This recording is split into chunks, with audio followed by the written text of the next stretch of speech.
Pessoal, então, bora lá. Unidade 4, concepções sobre o direito. Qual é o nosso grande dilema, então, ao discutir toda essa questão? A nossa discussão é o que nós fazemos com as leis injustas? Ou seja, as leis injustas devem ser seguidas como se fossem leis? Ou elas perdem o caráter de lei por serem injustas? Elas ainda são parte do direito? A grande pergunta aqui, então, é o seguinte: o direito depende da sua justiça? Ou depende de um nível mínimo de justiça? Olha só, existem duas posições básicas, ou posições clássicas, né? Que é a posição do justnaturalismo e a posição do positivismo jurídico. O que o justnaturalismo ele vai dizer em síntese ou em resumo? Direito e moral, ou direito e justiça, vamos colocar assim, em termos mais simples, depois a gente vai aprofundando esses conceitos. Direito e moralidade andam juntos. Eles têm algum tipo de proximidade. Por isso, então, o direito ele não pode se dissociar, se afastar, deixar esse padrão moral aqui. Se ele se afastar muito, é como se ele estivesse se afastando da sua base, da sua estrutura. Noção justnaturalista, tá? O positivismo vai dizer não. Direito é uma coisa, moralidade é outra coisa. Eles podem andar juntos, eventualmente? Podem. Mas uma coisa é o direito, outra coisa é a moralidade. Ou, como diz aquele princípio clássico, uma coisa é uma coisa, outra coisa é outra coisa. Gente, um autor chamado Carlos Santiago Nino diz assim: esse problema é dividido em duas partes. É o seguinte: e esse autor aqui, tá bom que eu estou na minha parte de estudos, dá para eu mostrar para vocês. Esse autor aqui. Carlos Santiago Nino, ele diz que esse problema se resume ou envolve duas partes. A primeira parte é o seguinte: é uma pergunta. Existem princípios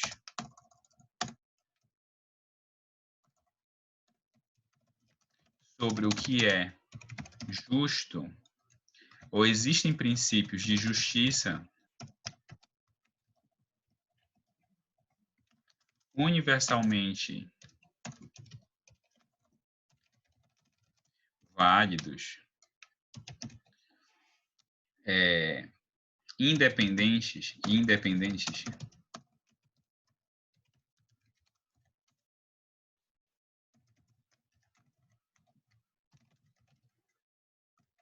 Como assim?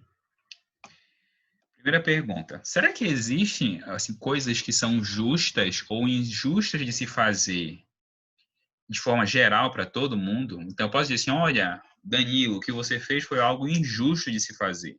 Ou será que não existem? E segunda parte da pergunta: e princípios que não dependem da minha vontade, ou seja, ainda que eu chame uma coisa de injusta, de justa, ainda que eu diga, não, isso aqui é justo. Se isso for injusto, isso continuará sendo injusto. Será que existe isso ou não existe? Essa é a primeira pergunta. A segunda pergunta é: o direito depende, ou a validade do direito depende desses princípios? Como assim? O direito, para que ele possa produzir efeitos, para que ele, então, seja obrigatório, para que eu tenha que segui-lo, o direito precisa observar isso ou ele não precisa observar isso? São duas perguntas. Bora lá para a primeira parte da pergunta. Primeira pergunta, sobre os princípios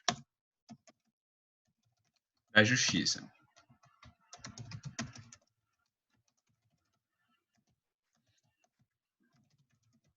O que seria um princípio ou esses princípios de justiça? Carlos Santiago Nino, vou até citá-lo para ele dizer expressamente.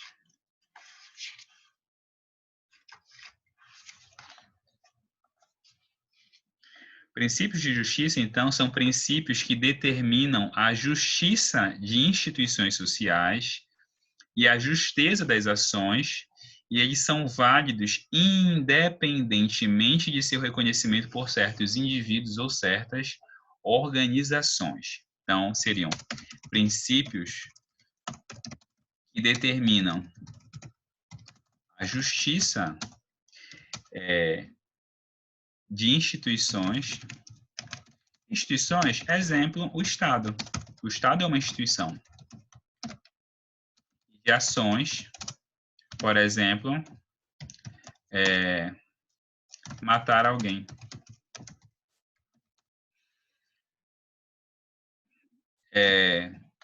Válidos independentemente do seu reconhecimento por certas pessoas ou organizações. Então, exemplo. Matar uma pessoa só porque ela é pobre. Matar uma pessoa porque ela é pobre. É algo justo ou injusto? Aí você pode dizer assim, depende. Se o Estado disser que é justo, então é justo. Se o Estado disser que é injusto, então é injusto. Então, para você, existem coisas que são verdadeiramente justas e coisas verdadeiramente injustas? Não. Para você, não. Para que você diga que algo é verdadeiramente justo ou injusto, você vai dizer, olha, isso é justo ou injusto independentemente de qualquer coisa. Então, por exemplo, matar uma pessoa porque ela é pobre é algo injusto, ainda que alguém ou o próprio Estado diga, não, mas isso é justo, isso é aceitável. Ficou clara a ideia? Olha só, existem duas posições em relação a isso, em relação a esses princípios, tá? Você tem o primeiro tipo de posição, que são as posições nihilistas, tá? O que é uma posição nihilista? É uma posição que nega a existência desses princípios. Então, para essa primeira posição, olha, não existe nada disso. Princípios sobre o que é justo ou injusto dependem do que? Essencialmente, da sua vontade.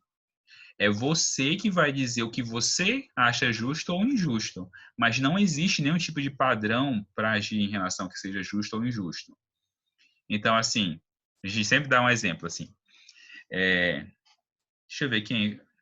Everton está aparecendo aqui no meu vídeo. Everton encontra uma pessoa idosa de 80 anos tentando atravessar a rua. Everton tem duas opções. O Everton pode se oferecer para ajudar essa senhora, diz, olha, eu lhe ajudo a atravessar a rua, pega as suas sacolas e leva até outro lado. Ou o Everton pode empurrar essa senhora, chutá-la e pegar as sacolas dela. Para uma pessoa niilista, tanto faz. Tanto faz. Ele pode ajudar a senhora a atravessar a rua e levar as sacolas dela, ou ele pode agredi-la e tomar as coisas dela e é indiferente. Nem a primeira, nem a segunda situação são melhores ou piores. Depende do que ele acha melhor para ele. O que ele acha mais justificável, segundo o ponto de vista dele. Para a primeira pergunta, gente. Para essas pessoas aqui, para esse primeiro grupo, existem leis injustas, sim ou não? Podem responder pelo chat, se não quiserem responder ao vivo. Por que não existem leis injustas para ti, Danilo? Nesse caso aí, não existem leis injustas. Porque você acabou de falar que vai da pessoa reconhecer isso. Isso. Independe. Perfeito. Então não existe um padrão para eu dizer essa lei é injusta. Se não existe um padrão, eu não posso dizer que uma lei é injusta. É isso mesmo. Um segundo grupo são os chamados relativistas.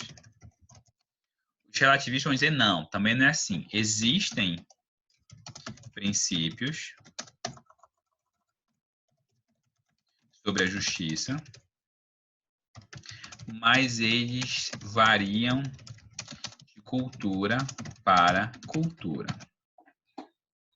Então, exemplo clássico. Existe uma coisa chamada mutilação genital feminina em algumas tribos. Quando a menina chega na puberdade, parte do órgão sexual dela é mutilado, para que ela não sinta prazer sexual. Pergunta, isso é certo ou errado de se fazer? Isso é justo ou injusto? O que é que o relativista vai dizer? Ah, para você pode ser injusto, mas para ele é justo. Então, para você é injusto fazer isso com uma pessoa, mas para eles é algo aceitável. Bem, então aí, de novo, também não existem princípios de justiça. Por que não? Porque a justiça, volto para cá, ela precisa ser independente de circunstâncias.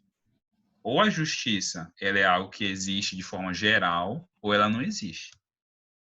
Estão entendendo?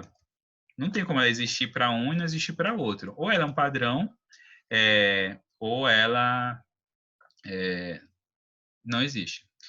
O Gabriel está perguntando, o relativista é praticamente um niilista?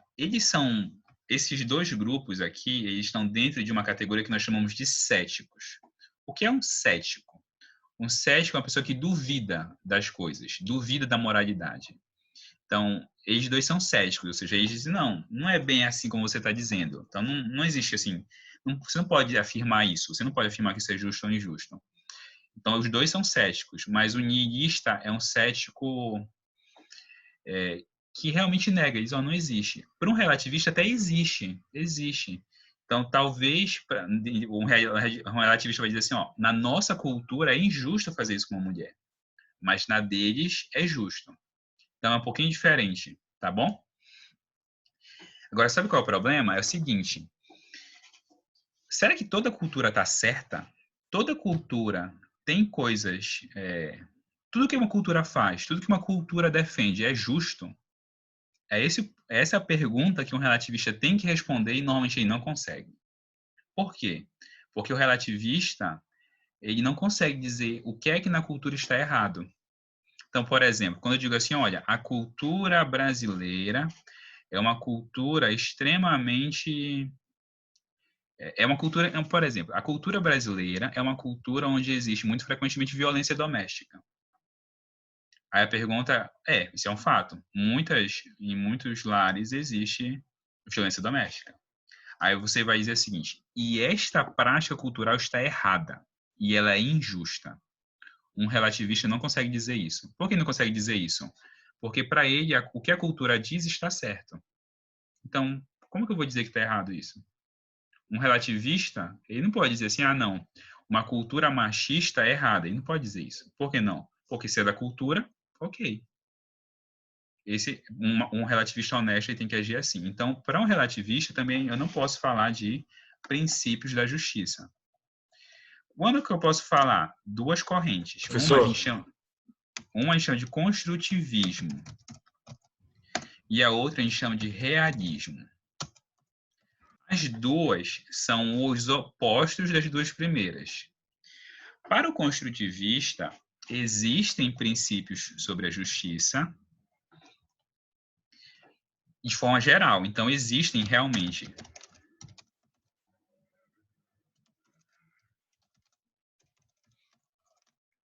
E esses princípios eles foram sendo elaborados ao passar do tempo.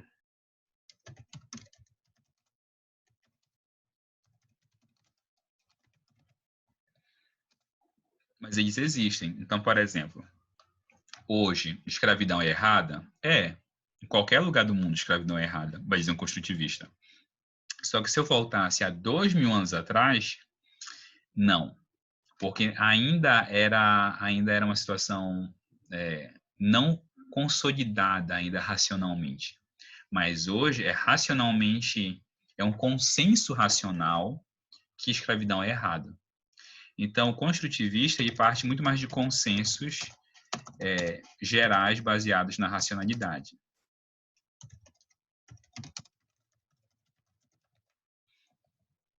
Por fim, gente, a gente tem um realista. É um consenso geral, realmente. É um consenso baseado na racionalidade. Gente, o realista, ele vai dizer assim, olha, existem princípios de justiça, e como eles são racionais, eles existem de forma universal e de forma atemporal. Ou de forma, coloca assim, imutável, mas entre aspas, tá? Só para vocês tomarem cuidado com essa palavra, imutável. Então, assim, vai dizer, olha, por exemplo, matar alguém é algo injusto, ou matar uma pessoa inocente. Matar uma pessoa inocente é injusto em qualquer lugar. Hoje, ou há 100 anos atrás. Ou há 200 anos atrás, ou há 1000 anos atrás. Então, matar uma pessoa inocente é algo injusto. E você não pode justificar isso dizendo que, não, porque era muito tempo atrás. Não. Essa prática, independentemente do tempo, ela pode ser condenada como uma prática injusta. Ok? Jonathan, não, um niilista não consegue falar que a violência doméstica é algo injusto. Por que não? Porque para ele não existe justo ou injusto. O niilista vai dizer, poxa, paciência, foi o jeito dele de agir. Então, normalmente o niilista, ele realmente ele abdicou de qualquer padrão sobre a moralidade. Então, para ele não existe algo que é certo ou algo que é errado. Embora assim, eu não estou dizendo que o niilista ele age assim, tá? Você encontra um cara que diz, não, eu sou niilista, não, então ele bate na mulher e ele mata pessoas pela rua. Não. Ele simplesmente diz que não existe esse padrão. Não estou dizendo que ele faz isso. Ele pode dizer, não, eu nem ajo assim. Mas eu acho que não existe isso, não é porque é certo ou errado, algo do tipo. Tá bom? Bem, feito isso, gente, então a primeira parte. Onde é que existe controvérsia aqui, nessa primeira pergunta que nós vimos? Onde é que surge a controvérsia? Aqui. A controvérsia surge quando existem, ou quando nós adotamos posições construtivistas ou realistas. Então, só existe um problema, de fato, se você disser que existem coisas justas e injustas. Se você disser que não existem, bem, aí não existe um problema. Então, por exemplo, em um certo país, vamos supor, em um país hipotético, não é proibido agredir a sua mulher dentro de casa. Olha, isso é um caso relativamente interessante. Existe um conceito que hoje ainda bem não existe mais dentro do Brasil, né? Mas existe uma coisa chamada estupro marital. O que era o estupro marital? Era dentro do casamento, o cônjuge, normalmente o marido, ele poderia forçar a esposa a manter relações sexuais. E há muito tempo atrás isso não era punido. Isso não era punido. Então, era um estupro que ocorria dentro do casamento. Bem, isso é uma coisa injusta? Isso é uma coisa injusta. É uma lei que tolera isso, uma lei que aceita e diz que isso é aceitável juridicamente, é uma lei injusta. Só que você só pode dizer que essa é uma lei injusta se você for ou 3 ou 4, se você for um construtivista ou um realista. Ou seja, você está dizendo, olha, isso é um absurdo. E não importa quando foi, isso continua sendo uma violação daquilo que é devido a essa mulher. Claro? Clara essa ideia para vocês? Bem, volta aqui.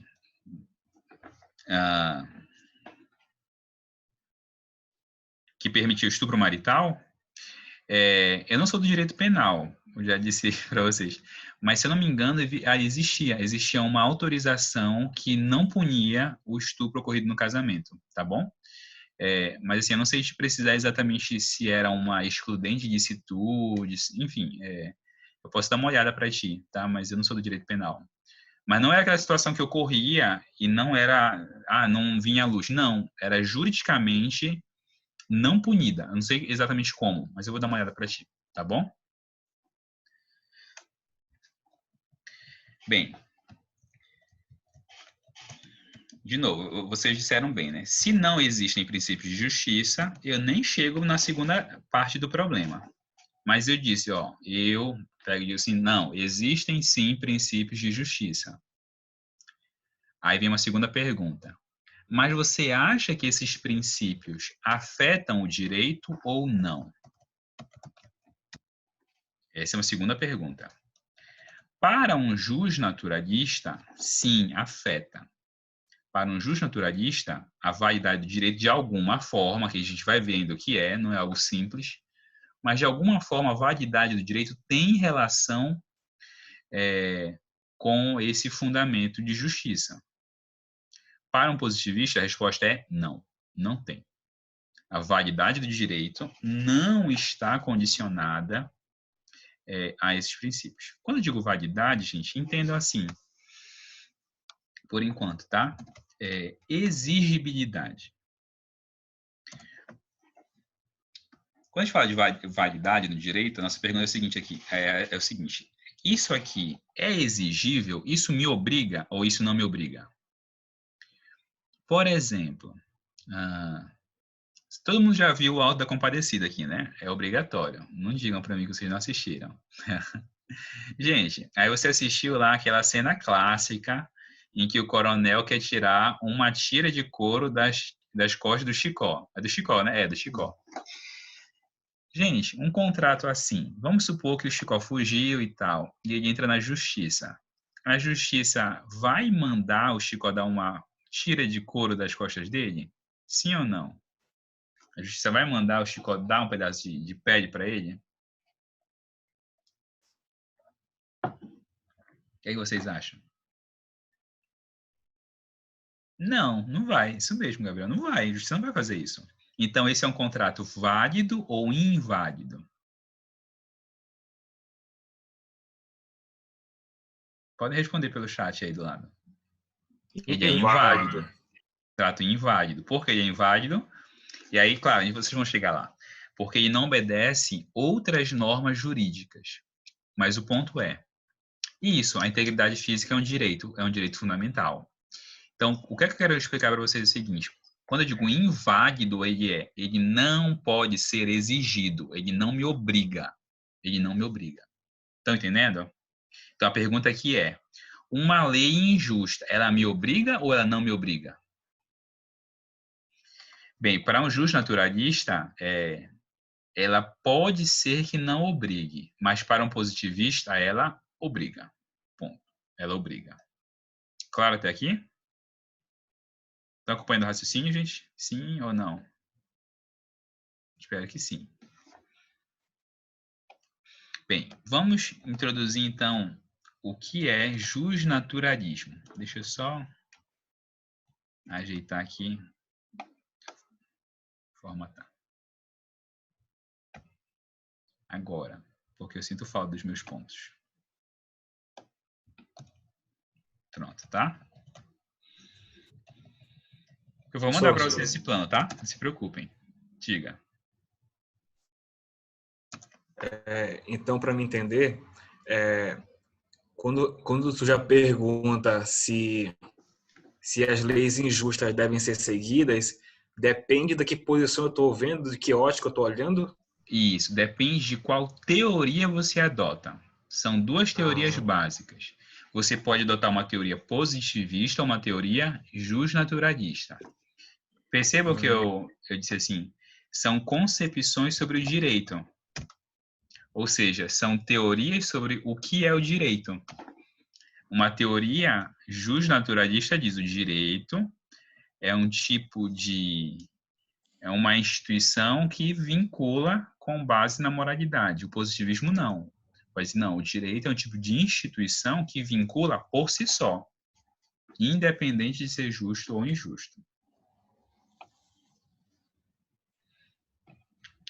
Bora lá.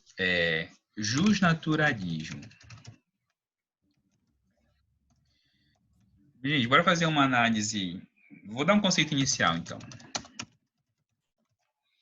O justnaturalismo é um tipo de teoria que parte de dois conceitos muito importantes, tá?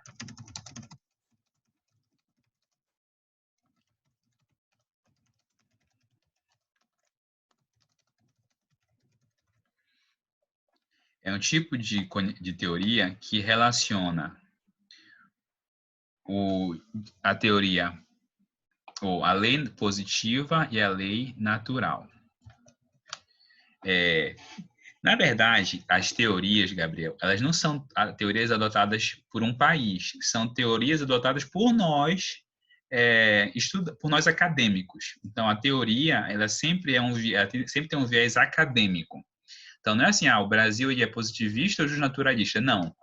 os juristas brasileiros, ou seja, aqueles que estudam direito brasileiro, podem ser justnaturalistas, positivistas ou, o que é mais predominante no Brasil, uma corrente intermediária ali, chamada pós-positivista.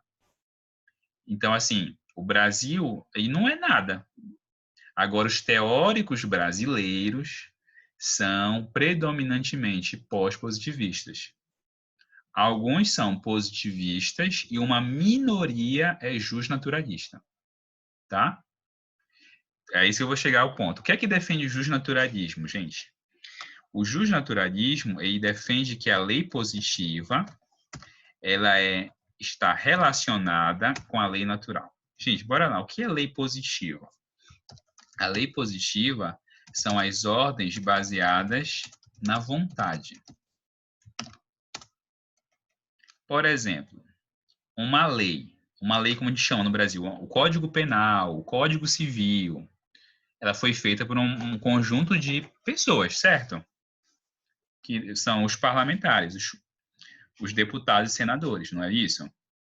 Então, o Código Civil, o Código Penal, a Constituição são leis positivas. São ordens que vieram da vontade de alguém. Ficou claro? Então, essa ordem é baseada em um tipo de pensamento de um indivíduo ou de um conjunto de indivíduos. Eu posso mudar essa ordem? Eu posso mudar a lei positiva? Sim ou não? Sim, eu posso mudar. Então, por exemplo, hoje no Brasil, nós temos vários tributos. Por exemplo, agora a gente está falando de reforma tributária, né? Vocês devem ter visto no jornal, ouvido no jornal e tal. Nós temos inúmeros tributos. Isso é o quê? Isso é dentro da ordem positiva. E eu quero mudar essa ordem, eu quero juntar um monte de tributo e ter um só, por exemplo. Vou acabar com todos os tributos no Brasil e ter um só. Eu mudei a lei positiva. Por quê? A minha vontade mudou. Aí eu mudei a vontade e eu mudei a lei positiva. O que é a lei natural, gente? A lei natural não é nada disso. A lei natural é um tipo de ordem baseada na razão. Ou seja, aquilo que é racional ou irracional. Como assim racional ou irracional? É quando eu analiso uma certa situação e digo assim, o mais racional a se fazer, ou seja, aquilo que faz mais sentido, para colocar assim, aquilo que faz mais sentido nesse contexto é isso. Ou o que faz mais sentido na ordem social é isso. Por exemplo, é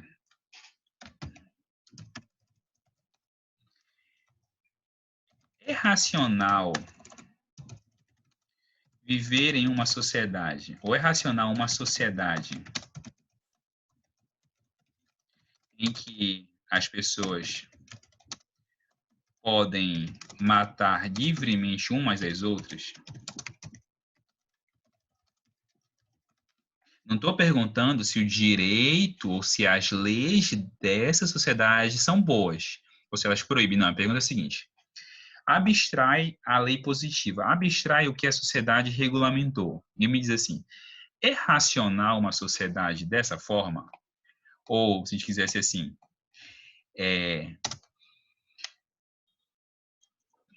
essa é uma sociedade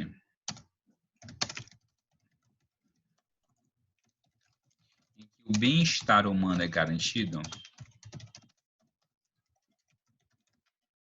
que vocês me dizem?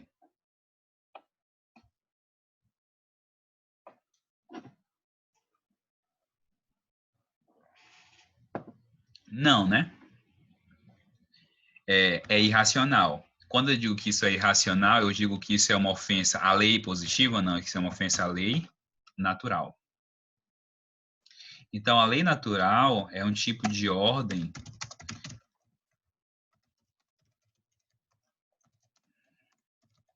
sobre a ação humana conforme a racionalidade, conforme o que é racional de se fazer.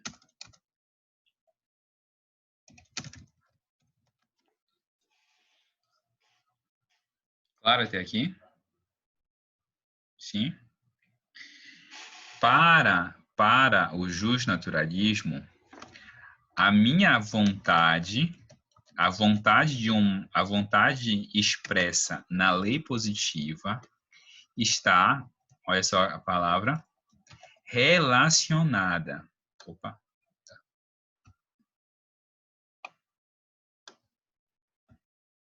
Está relacionada com a lei natural. As duas estão relacionadas. Eu não posso, ou seja, o que é, para o justnaturalismo, uma lei positiva injusta? É essencialmente uma lei positiva irracional. Algo que não se sustenta ou algo que não se justifica racionalmente. Estão entendendo o raciocínio?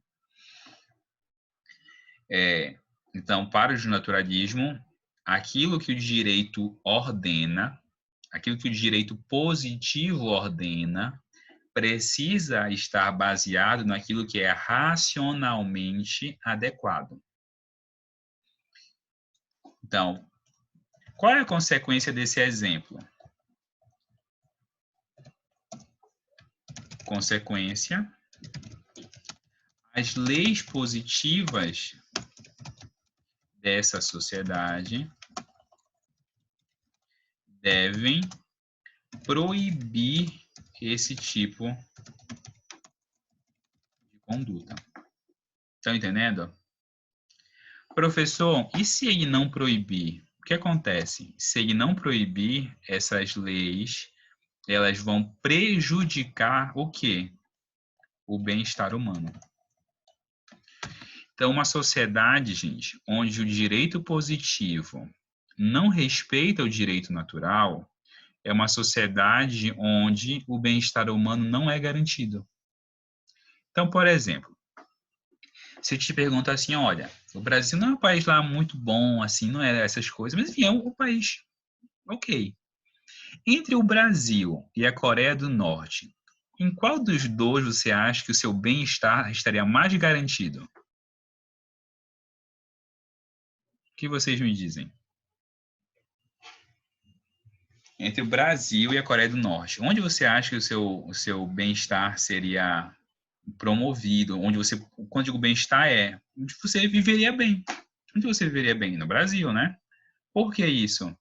Porque as leis positivas do Brasil são mais racionais do que as leis da Coreia do Norte. Quando digo racionais, entenda de novo. Bem-estar humano. Elas garantem, elas são mais preocupadas com o bem-estar humano do que uma lei da Coreia do Norte. Claro isso? Sim ou não? Eu sei que essa é uma matéria um pouco mais difícil, mas espero que esteja acompanhando o raciocínio. Gente, essa lei natural aqui é uma ordem sobre a ação humana. Cuidado, tá? Não é uma lei natural naquele sentido que eu falei para vocês algumas aulas atrás, tá? É físico, químico, biológico. Exemplo, lei da gravidade. Por que não, gente? Porque essa lei natural que eu estou falando aqui é uma lei sobre a ação humana. Como eu comentei com vocês já outras vezes, leis sobre a ação humana podem ser descumpridas, sim ou não? O que vocês me dizem? Pode ou não pode? Pode, isso mesmo, Gabriel. Pode. Agora, claro, eu vou sofrer as consequências. Então, eu posso. A lei da gravidade não pode ser descumprida, mas a lei natural pode. Só que se eu descumprir a lei natural, qual é o prejuízo que eu causo? Eu causo um prejuízo ao bem-estar humano. Então, o que é que significa isso? Se eu ofendo a lei natural constantemente, se a lei positiva ela ofende a lei natural, essa sociedade ela não vai garantir com que as pessoas que vivem nela vivam bem, de alguma forma. Então, por exemplo, na Coreia do Norte, qual é a consequência de eu não ter, por exemplo, direito à liberdade de expressão? É que as pessoas não podem falar o que elas pensam. Então, elas agem e elas precisam viver como se fossem pessoas que não têm opinião. Isso é muito ruim para o ser humano, porque o ser humano é um ser racional, a gente já conversou sobre isso, ele precisa expressar a sua opinião, expressar a sua posição. Ficou claro isso? Então, essas cidades são cidades ruins de se viver. Ok? Ficou claro esse conceito inicial? Bora lá para o histórico. Bora fazer uma análise histórica, tá?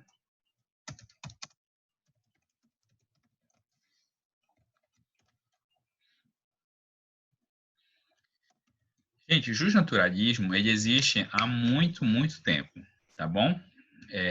Então, a gente consegue identificar posições justnaturalistas, por exemplo, desde a Grécia Antiga. Na Grécia Antiga, a gente consegue identificar posições justnaturalistas, por exemplo, em Aristóteles e Platão. Essa ideia que a gente vai chamar aqui de justo natural ou justo por natureza. É aquilo que é justo ou injusto, não porque alguém disse que é justo ou injusto. É aquilo que é justo porque aquilo é racionalmente justo. Bem, além de Aristóteles e Platão, tem uma peça que ela retrata bem isso, chama-se Antígona de Sófocles. Tá? O que essa peça conta? Deixa eu ver aqui se eu tenho... O lado bom de nós estarmos online é que a gente tem acesso à internet.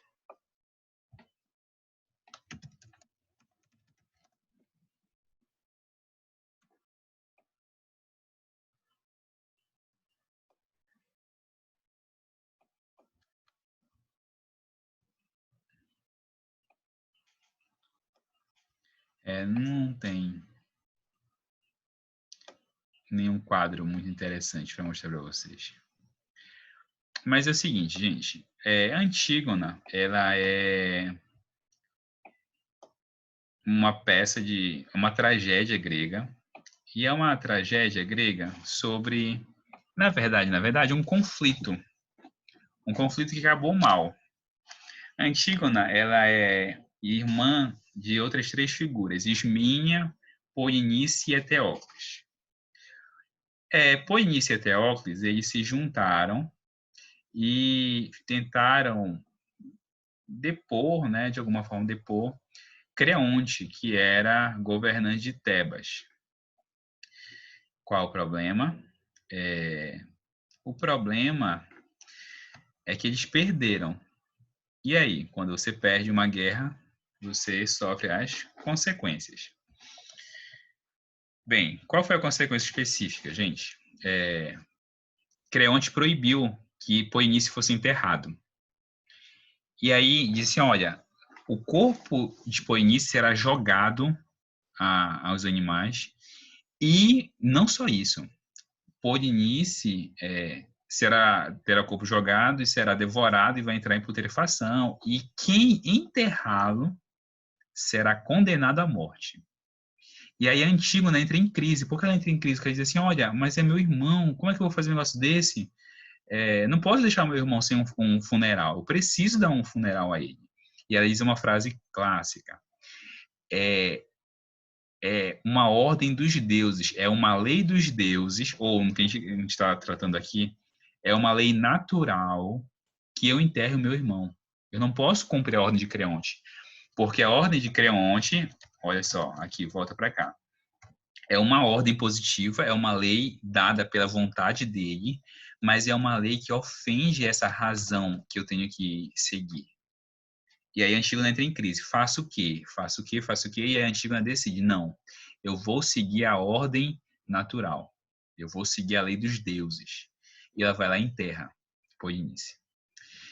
O que acontece é uma tragédia, gente. Como uma boa tragédia, o que acontece? Creonte descobre.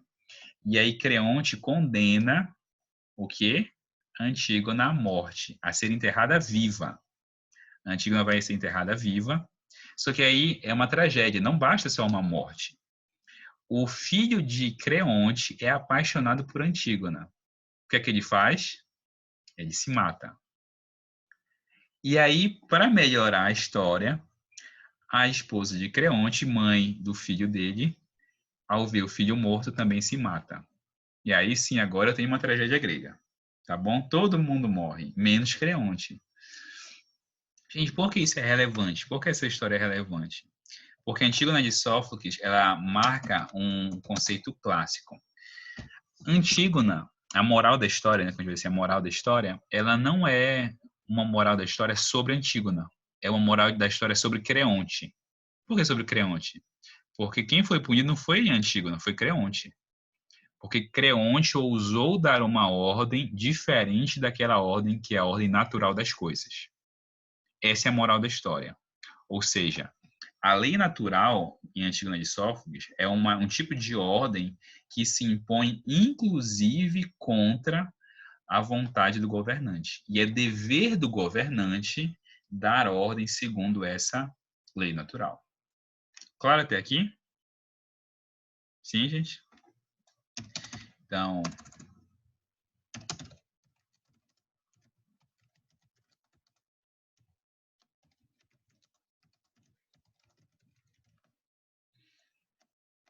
em Roma tem um outro autor muito conhecido chamado Cícero, tá bom? Que nós, enfim, isso aqui é mais uma matéria de história do direito, tá? Meu foco aqui é só tratar uns pontos principais.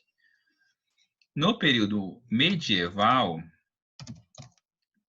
tem tanto Agostinho, que fala, mas o principal autor é Tomás de Aquino.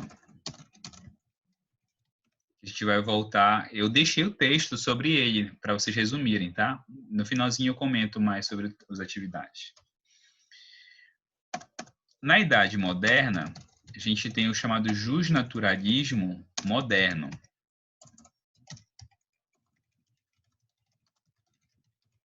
Esse aqui é o justnaturalismo clássico.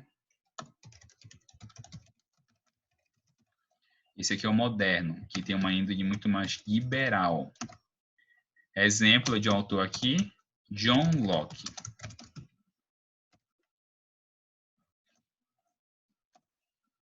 E agora, no período contemporâneo,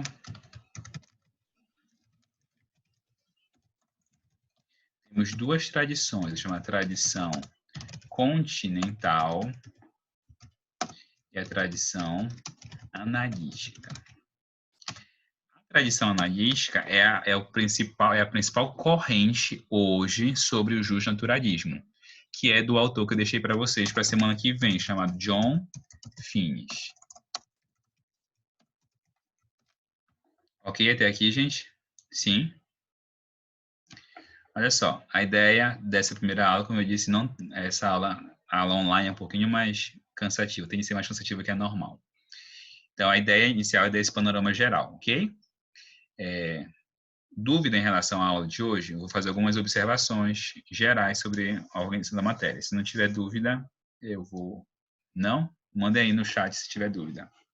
Agora ou cale-se para sempre. Não, só até a próxima aula. Ok, gente, vou mandar esse material para vocês. Gente, como eu mandei aquele primeiro vídeo, sim, eu vou postar daqui a pouquinho, tá? Eu vou só fechar aqui e mandar, converter em PDF e colocar lá para vocês, tá bom? Gente, como eu disse naquele primeiro vídeo, o que é que eu vou precisar de vocês? É de uma dedicação um pouco maior, tá bom? Vocês vão precisar de um pouco mais de... autocontrole, talvez seja o termo, né? Que vocês tenham um pouco mais de